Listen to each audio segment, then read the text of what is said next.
દરેક વ્યક્તિની ઓળખ માટે તેને નામ આપવામાં આવે છે. આપણી હિન્દુ સંસ્કૃતિ પ્રમાણે તો નામકરણ એ એક પ્રકારનો સંસ્કાર છે. જેમ જેમ સમય બદલાતો જાય છે ને તેમ તેમ નામ પણ ટૂંકા અને અઘરા થતા ગયા છે.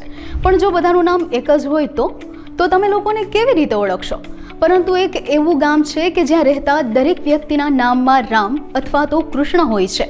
હા, આ ગામ ભક્તિના રંગમાં રંગાયેલું છે. તો ચાલો આજના નોલેજ કોર્નર પર હું જાનવી નિમાવત તમને આ ગામ વિશે કહીશ.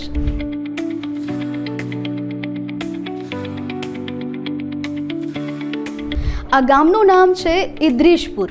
આ ગામ ઉત્તર પ્રદેશના બાગપત જિલ્લામાં આવેલું છે. આ આખું ગામ કલાકો સુધી ભગવાનના ગુણગાન ગાતું રહે છે. આ ગામમાં 15થી વધુ ઝૂંપડીઓ છે જ્યાં દર અઠવાડિયે રામચરિત માનસના પાઠ અને અન્ય ધાર્મિક અને સાંસ્કૃતિક કાર્યક્રમો યોજાય છે.